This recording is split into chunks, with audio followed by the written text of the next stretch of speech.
All right, excellent. We have another episode of What's Up, Chuck, and I'm very fortunate today to be joined by a respected industry peer and colleague and friendly competitor. Joe O'Donnell, thanks so much for taking a few minutes to join us today. Hey, Chuck, thanks for having us. I just want to say we're doing this right before Father's Day on Sunday. So I just want to kick it off with a dad joke, if that's all right. Sure, that would be Yeah, welcome. yeah. So what kind of socks do bears wear? Bear socks. None. They have bare feet. Oh, there you go. That's a Yeah, good yeah. one. I'll give you a couple more for your kids before we're done here. But yeah, I give them a steady diet of dad jokes good. already. All right. Yeah, that's a good one. That's a good one. And it's Juneteenth today. I was told on my way to work that I should take the day off. But Correct. Apparently, yeah. But you know how our business is. We never, yeah, we never sleep. so Always. happy Juneteenth and Father's Day and any other holidays that people are celebrating. Yeah. And World Cup and everything else. Yeah. Yeah, the World Cup. Yeah, U.S. and Australia tonight. Yeah. So Joe, I really appreciate you taking a few minutes to jump on here. As you know, this is a casual and informal and hopefully fun and friendly conversation. Thanks for joining me. I have a little outline here, so excuse me for taking Yeah. a No peek problem. at it, but Yeah. you and I go back 20 plus years or so in the commercial real estate business, and we've, crossed paths. You've been at different firms and I've been at different firms, and now we're both little guys in a very, very big pond with some very, very big fish. But what's your recollection of how far we go back and kind of Yeah, where we go back I'm from? trying to remember. So, I got in the business at the end of 2002, right after the dot bomb, and I didn't know anything about the business. You're typically somebody's uncles, cousins, brothers, nephews, something to get into the commercial real estate business. But I found my first guy in the Inquirer when you used to read it and faxed him my resume. And then I was hired in 2002. It was what's considered a tenant rep firm, specifically doing office and industrial, only representing the tenant side of the transaction. And then I think we met while I was there, because I was there from 2002 to 2007. And then I went over to Beacon Commercial Real Estate from 2007, 2009, which is more landlord centric. I wanted to learn that part of the business, but got my broker's license at the first firm while I was at the first firm. So, and then I started my own company in 2009. That's when And I I think, started my company. yeah, I think that's when we really connected, was when we were both starting off in 2009, doing our own thing. So, And Joe, tell us, just in case anybody wants to reach you, what's a good website or email address? yeah, How yeah. can So people get in touch? our website is www.omegare.com. So Omega RE as in real estate.com. And our office number is 610-616-4604. Okay, perfect. You never know how far Yeah, where these. it's going to reach.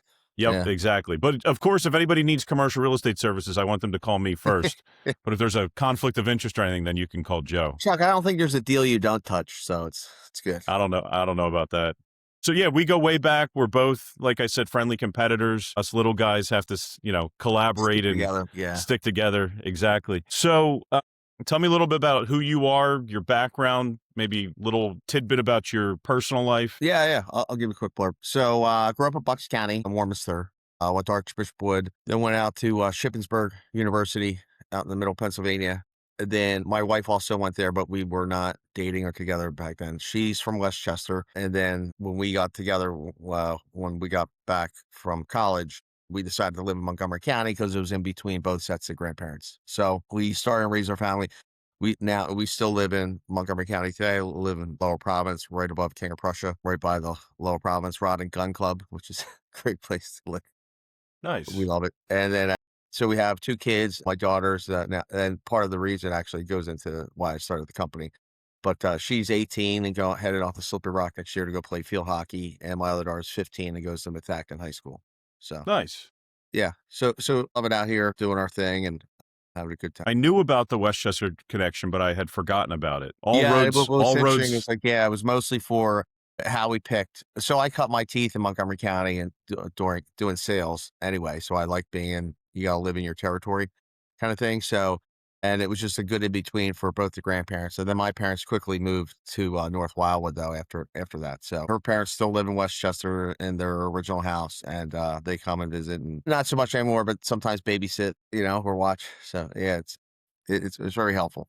All roads lead to Westchester. Yeah, yeah, there you go. Yeah. And you occasionally dip your toe into Chester County. Well, so I am on the board of CII with Chester County Industrial Investment Group, which is through the CCEDC, the Economic Development Group of Chester County. So it's all commercial real estate based board that helps landlords and tenants and owners, but landlords with their vacancies to have monthly breakfasts to highlight any vacancy that they do have in any of the buildings. What's So that website, Joe? Again, I want to give people an opportunity to follow up on these different I believe resources, it's CIIcouncil.com.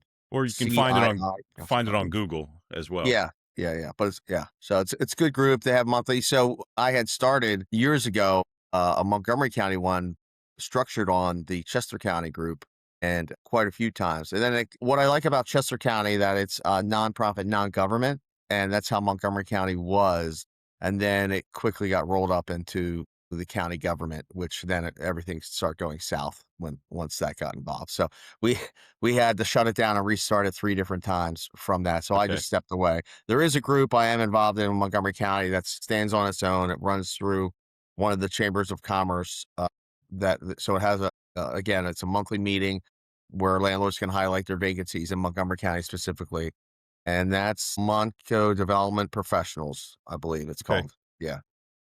And that should be available on Google as well if somebody wanted Yeah, to Google exactly. that or Yeah, reach yeah. out to you for more information. Yeah, So exactly. Yeah. tell me a little bit about your business career, your organization there at Omega, and your focus. Yeah, so we are full service commercial real estate brokers. So we represent buyers, sellers, tenants, landlords in the office, industrial, retail, self-storage, biotech, life sciences spaces. So kind of a journeyman where earlier I started out just doing tenant rep, and that was fine. But I actually picked up my first listing while I was working for the tenant rep firm. Had to talk my broker into picking up that listing, it was a 57,000 square foot industrial building for sale, Montgomeryville. And I was like, wow, I really like this part of the business. So from picking up that listing, and then I really enjoyed it. But where I was mostly a tenant rep firm, and they really didn't do a lot of listing work. So that's part of the reason I left and went to another firm. Although I could have started my brokerage then in 2007, but I waited. Little of a self confidence thing there in 2007. But so I went to mostly a landlord centric firm. I said I really want to learn more about the listing side and how landlords build a deal rather than just the tenant rep side. And then I was there for 2 years. And then in '09, everything crashed. 8, '09, everything crashed. And the broker there was coming out and yelling at everybody, and he's making any money and every self. So I started my own firm. I came home, had a conversation with my wife, and then that was probably in '08. And then we launched in September of '09. Okay. And now you are a firm of how many folks? So we have 3 full-time guys and a couple guys that hang their license with me passively rather than put it in escrow. But so there's 3 of us. It's Mike Sweeney, myself, Tom Gill, Hmm. and we are Mike is from Havertown. So we have a saying, real estate's like politics, right? It's very local. So you run into people and you're like, hey, I have a deal for you. Hey, I'm glad I ran into you. I need something, or I need a location, or my lease is coming up, or I'm looking for a building, something like that. So Mike does Mike does a lot. Actually, he with his background, he was in-house for Workspace, formerly Liberty Property Trust, and then Workspace Property Trust out in Horsham. So he does have a lot of Montgomery County connections and Horsham connections, but he also does a fair amount in Delaware County and Chester County as well. So, and then Sure. Yeah. Tom's been with us about a Mike's year. a good guy. Like working Yeah, with yeah. you guys over there. I'll let him know you said. Yeah. Perfect. Yeah, and then Tom's a Delaware County guy, and he's kind of finding his way. He's getting into Philly a little bit as well, and so, but we'll go anywhere, wherever the deal is. We'll help people. Makes sense. So right now, there's a lot of stuff going on. There's always stuff going on, it seems like. But what has you excited these days? So excited. So we're always watching, right? We watch the 10-year Treasury all the time. So that's pretty much what commercial banking lending is based on, right? And so we watch that. We're watching the price of oil. So every penny that or gas goes up, it's $1 billion out of the economy, apparently. So with those, I'm watching the price of gas, straight moves on the macro level, right? So locally, I was having this conversation yesterday. I think a lot of business owners are saying, "Hey, you know what? I'm tired of waiting. I need to do something. The rates are what the rates are, and we're going to make something work." And over the past few years, I think with values, there's been a little bit of a disconnect between sellers and buyers on valuations. And I think that's starting to get price adjusted. And then we're hearing stories of, you know, what was Class A office space in certain markets going for $30 a square foot, right? So For sale, not for lease. for sale, yeah, right, for Yeah, sale, not for the lease. sale price, yeah. Yes, yeah, yeah. So 30 and 40 bucks a square foot. So it feels like the market is resetting.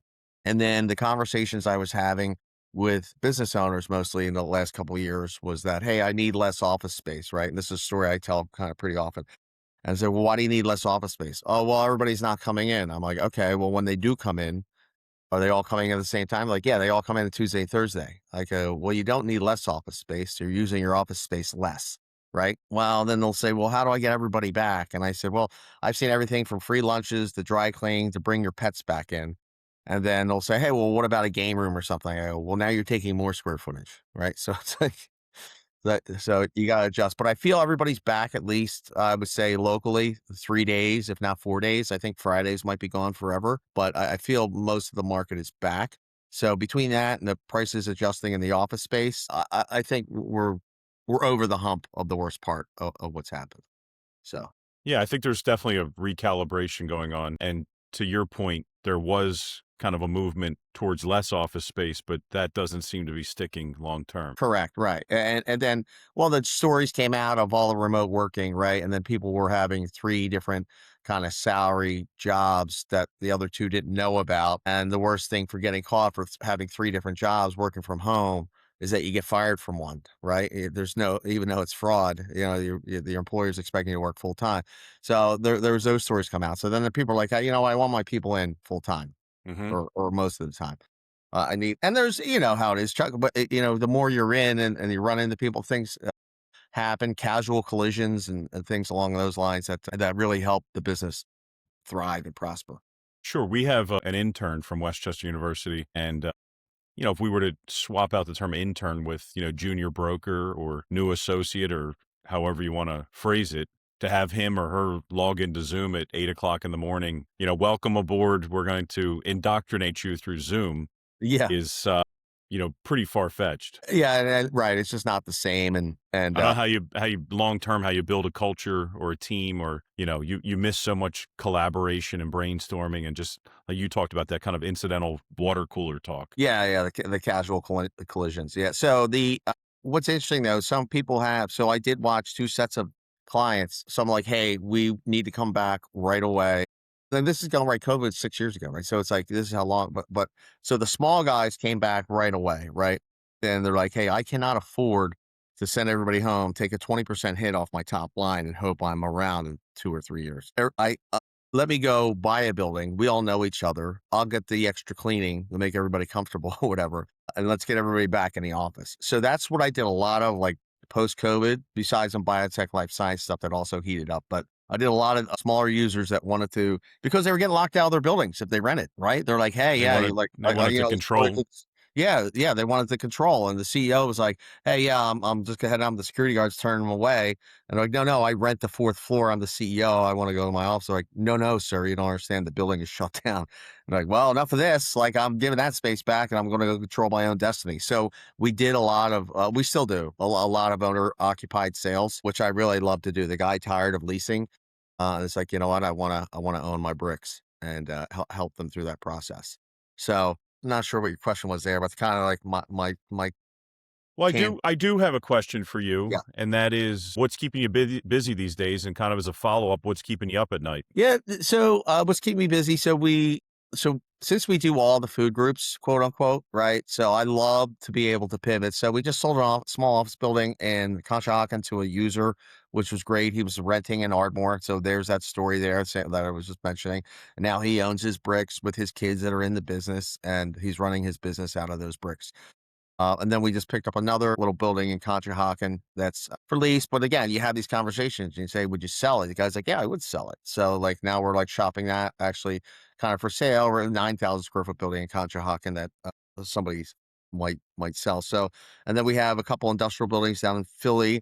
And then what I love being so diverse in all the contacts is like you actually look at it from diverse lens as opposed to the owner that's only known it as one thing. Like, for example, I have a guy who owns two industrial buildings. One's in West Philly and one's in like Northwest Philly kind of thing. And I said, yeah, these make pretty good self-storage facilities. And he's like, oh, really? And then so I throw it out to my contacts again, and they're like, yeah, the zoning's good. You can go up, all these things that they are not aware of. Then that's part of the value we bring, right? So kind of like thinking outside that box, and also looking at it from a different lens, and then saying, what can you really do? What's the highest and best purpose of this property? So that's really what we enjoy. So that's part of what's keeping us invested. Then I have a couple tenant reps that I'm working with, a couple clients. I have a couple physical therapy clients that are trying to expand. So going back in my history, I did all the work for Excel Physical Therapy locally. I took them from 20 locations to 45 locations, and then they ultimately sold to Ivy Health. So they have a national firm that represents them in Ivy Health. So I didn't keep that business, and all the partners, five partners, they all left. And then but from that, I got a reputation somewhat of being the physical therapy guy that can help you blow up your practice if that's what you want to do. In a So good way. yeah, in a good way, right? Yeah, yeah. So I have a couple firms like that, and Chuck, I don't know what you're seeing, but part of the reason I started my firm is that I had 7 years experience when I was starting my firm, and I just looked around and I said, you know what, there's not a lot of guys from 10 to 20 years in the business, young enough to still run around, knock on doors, get kicked out of buildings, canvas and have those conversations at the same time with enough experience to whip out the finance calculator and say, hey, this is your IRR. You should buy this. You should lease this. You should do it. And your HB 12C. I'm a 12C guy. I don't know if you're a 10B guy, but I use them both. yeah, I yeah, use the apps. yeah, The app costs a fraction of the actual yeah. calculator. I know. Well, yeah. So I actually like the hockey puck. Still, I like the calculator. It's hard, and it makes a good presentation as well when you're doing it. So anyway, so I just saw that gap. There wasn't a lot of us being able to run around. So I'm like, I'm going to start my own firm. So I look at my practice though, right, as a 40-year career. Well, now I've been doing it 22 years. So I'm on the other side of the second set of 20 years. So I want to plan for legacy as well. So as I bring these people up or bring these people in, right? There's just still this experience gap, right? Because there's guys you don't really retire. Do you plan to retire, Chuck? I mean, probably not, right? You just do one less Yeah, deal a year. yeah, Yeah, you probably go to Florida. slowly phase out. Right, exactly. I'll just do one less deal and go to Florida a little earlier, kind of But I thing. don't But know if nobody there'll be really truly gets out. there's not Yeah. necessarily gonna be a pin in the calendar. Right. Right. Yeah. I'm not crossing off the days either. Right. Yeah. That's kind of what I love about the business. You can do it forever. So, Well, with that, Jim Lee's just retired at 92. Excuse me. Yeah, 92. 92. All right. Well, you'll get there. Yeah. So that speaks to the longevity of the business. But to that, I guarantee he'll still call you, be like, "Hey, I have this deal. Can you Yeah, work it for me?" Yeah. So, absolutely. which is great. Which is again why partially why I love the business. So anyway, there was a lot of the young guys and some old guys in it. There wasn't too many middle market guys like us at the time. So that's why I started my firm in '09. And this is how I look at it now, being on the other set of the second half of the 40-year career. So. So what challenges do you see out there right now, and what keeps you up at night? Yeah, so the challenge is I'm a problem solver, and I just look at it as a puzzle, right? So Omega, the name of my firm is Omega. It's the last letter in the Greek alphabet, right? So and one of our sayings is that your search ends with us, and being the last letter in the alphabet, we catch a lot of people's problems, right? We solve them. So they're like, hey, I've tried everything else, or I've tried other people. Can you help me with this real estate situation or other situation? And I say, let me see. And we do our best to figure it out. Right. So I wouldn't say there's problems. Right. And if it's a problem that I don't think can be solved, I'll be very open and honest about that. And, or there's a mismatch of expectations, whether it's the buyer, seller, tenant, landlord, pricing, time on the market, whatever. So there's usually a disconnect. So I wouldn't say there's any kind of problem. What keeps me up at night? I mean, personally, so I try and keep it very zen in that respect, right? Okay. Don't get too high, don't get too low, don't get too crazy, and don't get too depressed. So it's like you just try and stay middle of the road, right? Do I get excited? Yeah, but long term, I mean, we've been trying to hire. I would say is probably the craziest part of our business, and we bring people in for interviews, and you tell them, right, a little bit about the business. And I don't know what your pitch is, but I'm like, hey, listen, you don't make any money for 3 years. You don't make any real money for 5 years. And you're going to get your teeth kicked in and hung up on and told to piss off for like the first 3 years. And they're like, well, wait, my friend just got a job at Comcast making 120. And why do I want to do this? Oh, and by the way, if you want to be a broker, having a side hustle, bar back, bartender, golf caddy, whatever, that's not frowned upon the first few years in our business. That's actually pretty much accepted, right? But I just went to college. Like, why do I need to do it? So Right. the hiring is probably being the biggest thing. It's been keeping this up, the hardest challenge of the business, right? Of trying to get guys, because a lot of them, they come in, they're like, oh, I thought you guys just golfed all day and, made connections and hung out. Like, no, we don't. That's not. There's some of that, but that's not the whole day, and that's not Yeah, every right. day. Yeah, yeah. It's just the mornings. Yeah, exactly. Yeah. So, what opportunities do you see in the marketplace right now? Well, so I think we kind of touched on it in the beginning. So what we're seeing is that money is still plenty out there, right? So I think there's opportunities for people to, in this recalibration, especially the office market, to snap up some of these antiquated office buildings as the market begins to come back. If you can hang on for 3 to 5 years and fill them back up, or reskin them, retool them, and make it a new building. I think that's the real opportunity. If you can buy something for, in Conshohocken, right? The office space is $40 a square foot a year to lease, right? And if you can buy a building for 30 to $40 a square foot and redo it the way you want it and spend another 70 to $100 a square foot fixing it up and making that gem, I think that's the opportunity, right? So Okay. I know some people putting together funds and have funds looking to scoop this stuff up because they know office is coming back. So it's just a matter of time. I think industrial, it's a little heated still, but I think that's leveling out, and I think that's in the right space as well. I think that's not going to really go anywhere. And then retail, I did hear a stat. I think we're underbuilt for retail now, or the stuff that's out there still is older. So, and no new retail's really been built. I can't remember the quote. I listened to a couple podcasts, and it's just interesting what different people see across the country. So. Okay. Interesting.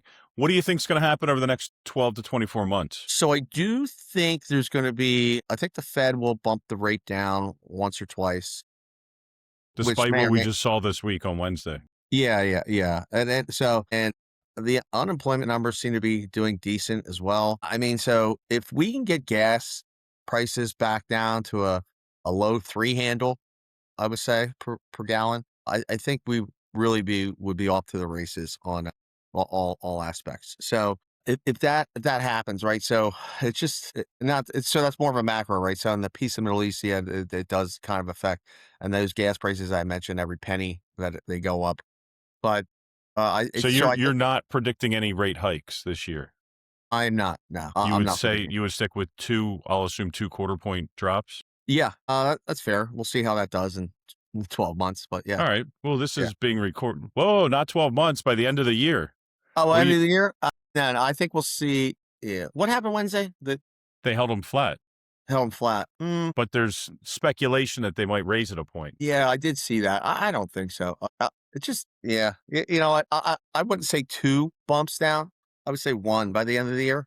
Okay. Is what I'm calling for. Yeah. All right. And back to your, point about the 10-year treasury, the federal funds rate doesn't directly influence the 10-year treasury, but Yeah. but the 10-year treasury does directly influence commercial lending rates. So a friend of ours, right? So Chuck, you've been in the business long enough. We have these sayings, right? It was when the dot bomb happened. It's like, we'll stay alive to 2005, right? Stay lean to 2015 after '09.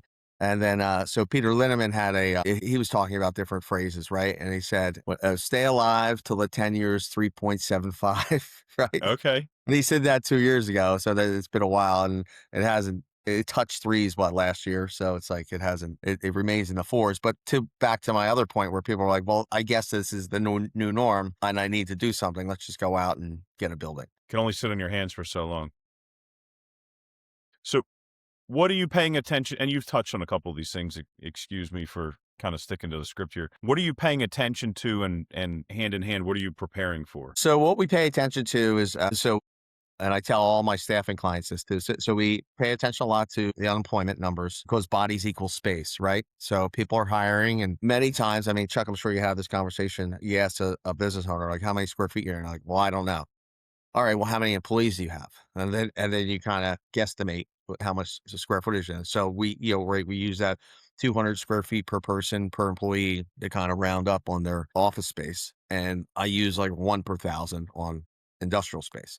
So depending on that, and that's how the parking lots are built, right? So it's like with somebody tells me that. So that's kind of what I pay attention to on the unemployment numbers. And if I see somebody hiring or along those lines, that's a strong indicator, right, of what's happening. And then the other one is obviously the rates, the banking lending rates. I'm having conversations with different banks, and different banks have different feels and flavors of what they'll lend Hmm. on, right? And some like apartments, some don't. Some like commercial real estate, some don't. And again, it could be self storage or industrial or office. Some are not lending on office. Yeah, I heard one lender today, a pretty large regional lender, is not doing any investment real estate. They're only doing owner occupied, Really. which was kind of surprising to hear that, but that's, what their appetite is these days. So I was out with a banker, well, three bankers yesterday. Actually, one was SBA and two other. One guy was TD. I'm trying to remember the other guy, and he's like, "Hey, he made it a point to say we were lending on an investment real estate." All right, good to know. Yeah, yeah. So We've we've touched along the way about a lot of the stuff I have here, so I want to start to wrap it up. all Do right, you have great. a do you have you'll have your chance to share your dad jokes, but do you have a fun fact or a obscure restaurant location or anything kind of off the beaten path that you'd like to share? So we, and a little selfishly, but so I know Brian Pieri very well, and we love Bar Luca in Conshohocken, if Okay. you know it at all. I've Have we heard of ever? it, but I've never been there. Oh, I'll take it. We'll definitely go. Yeah. So Let's get a couple bankers to take us there and they can pay. let's do that. All right. That's fair enough. So So Bar Luca is kind of your go-to spot? that's one of my go-to spots. Yeah. So Brian and I actually worked in 8 Tower Bridge together in Conshohocken, and we both quit our jobs about the same time. And we were coming down the elevator, and Brian was starting the Stone Rose at the time, and I was starting my firm. And I actually worked at the Stone Rose when I was starting my firm, and Brian. So we were kind of on this little journey somewhat together. And then Brian, from the Stone Rose came Bar Luca, and from Bar Luca came Bar Sarah.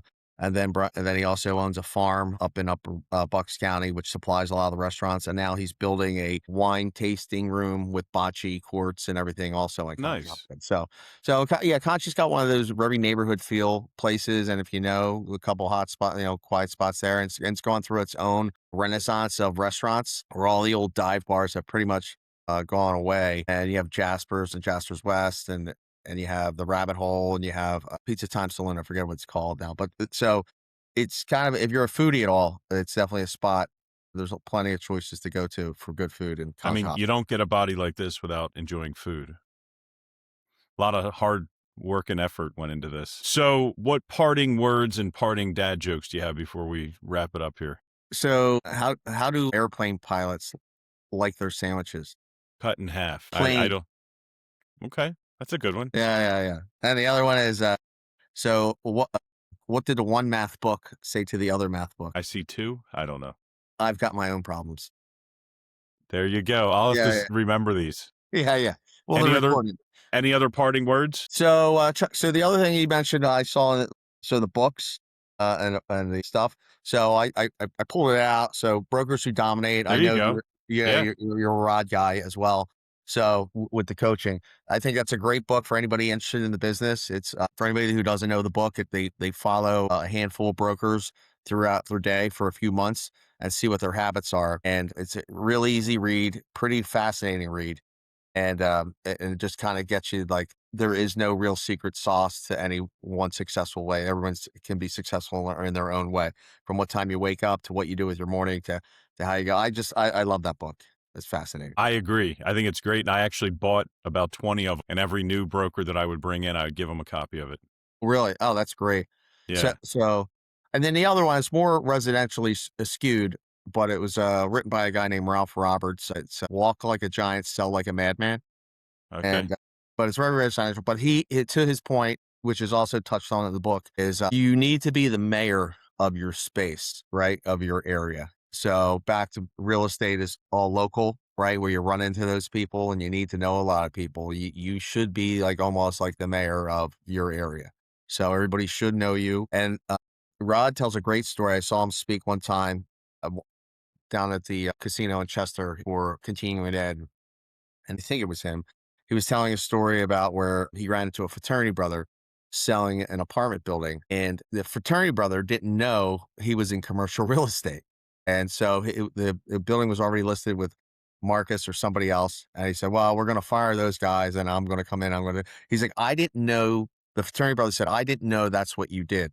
So to his point, he's like, nobody should have to guess what you do for a living. So people should know. Your circle should know. People should think of you. And I have this Coke and Pepsi reference, right? That where I don't drink soda much, but if you do go to a restaurant, right, and you say, "Hey, I'll take a Coke." Oh, we don't have Coke. Is Pepsi okay? Right. So our philosophy is that, hey, if you have a real estate issue, I don't care if I'm Coke or Pepsi, but if I have a real estate issue, oh, call Joe Hmm. or call Joe and Chuck, right? I just want to be thought of, right? And I want to be one of those two choices. So, and then we see if we can help them out or not. And again, so we've gotten those calls, and we say, hey, I can't help you, but let me give you to somebody that can help you. Well, Sure. whether it is, and from Chuck, from that as well, I'm sure you get it too.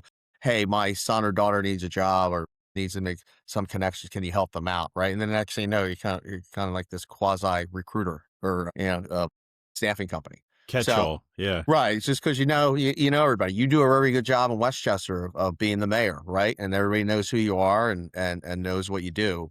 And your signs are everywhere, and you have a great presence. So it's just those things where I think you and I are pretty much kindred spirits in that part where it's like you need to be out and about. You need to be in everyone's kind of top of mind, in their face somewhat, and better marketing. That I would say, yeah. So I appreciate your kind words and sage advice.